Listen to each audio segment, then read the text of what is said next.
Welcome to Star Bios, the podcast where we delve into the fascinating lives of Hollywood's most iconic stars. I'm your host, Casey Gold, and today we're shining the spotlight on the one and only Clark Gable, the dashing leading man who stole hearts with his rugged charm and undeniable talent.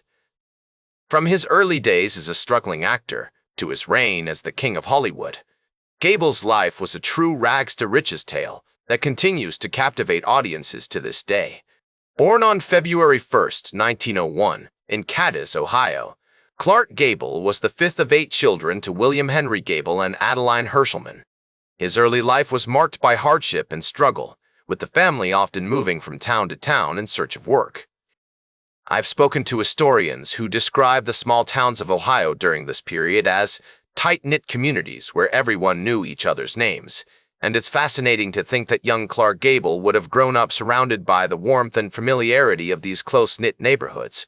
The Gables eventually settled in Hopedale, Ohio, a quaint village nestled in the heart of the state.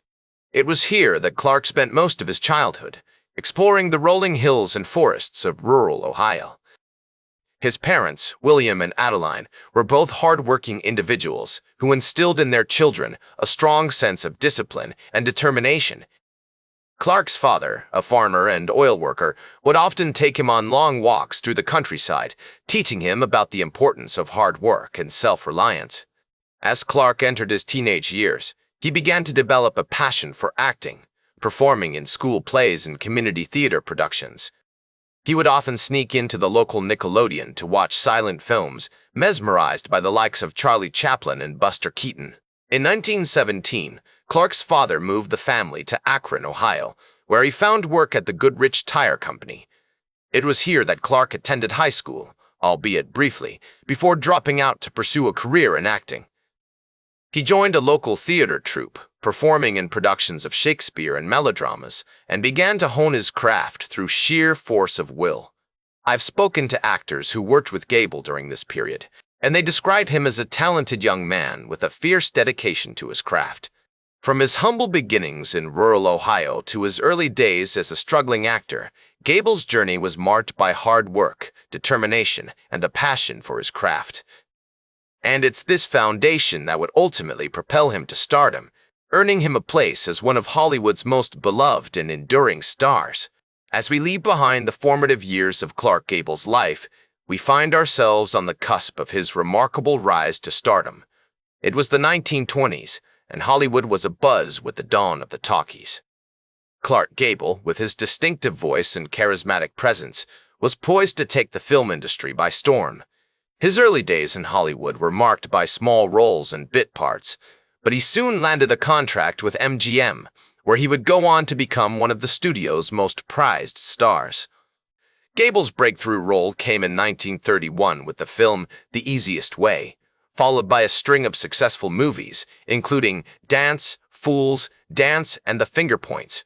His performances were met with critical acclaim, and he quickly became known for his unique blend of toughness and vulnerability on screen. As Gable himself once said, "I'm not an actor, I'm a reactor," highlighting his ability to bring depth and nuance to his characters.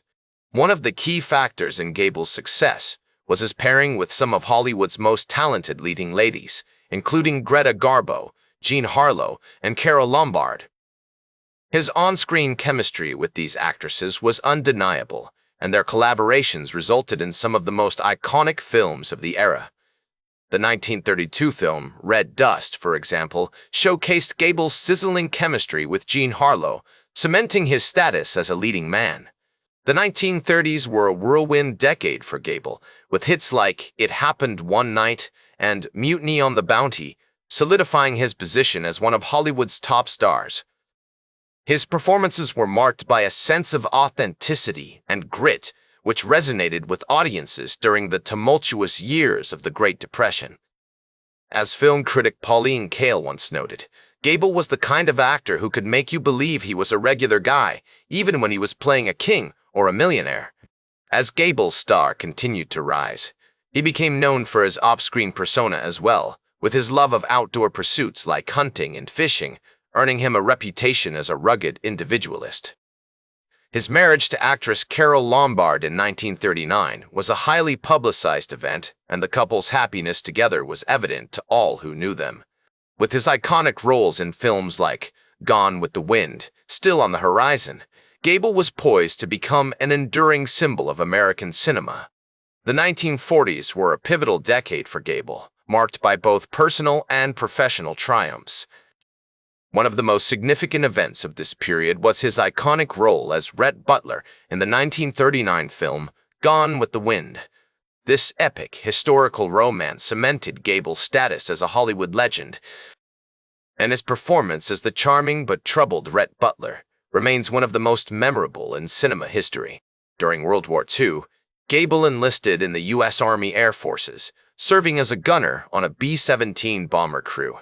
His experiences during the war had a profound impact on him, and he was awarded the Distinguished Flying Cross for his bravery. Gable's time in the military also gave him a newfound appreciation for life, and he returned to Hollywood with a renewed sense of purpose. In the years following the war, Gable continued to appear in a string of successful films, including Adventure and The Hucksters. He also began to take on more producing responsibilities, using his clout to bring projects to the screen that he was passionate about. One notable example is the 1953 film Mogambo, which Gable produced and starred in alongside Ava Gardner and Grace Kelly. Gable's personal life during this period was marked by both joy and tragedy. His marriage to Carole Lombard ended in tragedy when she died in a plane crash in 1942. Gable was devastated by her loss, but he eventually found love again with actress Sylvia Ashley, whom he married in 1949. As the 1950s dawned, Gable's career began to slow down, and he appeared in fewer films. However, his legacy as a Hollywood icon continued to endure, and he remained one of the most beloved stars of his generation. In 1960, Gable died at the age of 59, leaving behind a body of work that continues to inspire and captivate audiences to this day. Throughout his life, Clark Gable was known for his unique blend of toughness and vulnerability, both on and off screen. His dedication to his craft, his love of adventure, and his commitment to living life on his own terms have made him an enduring symbol of American cinema. That's all for today's Star Bios. Remember to like, share, and subscribe. And until next time, I'm Casey Gold reminding you to keep shooting for the stars.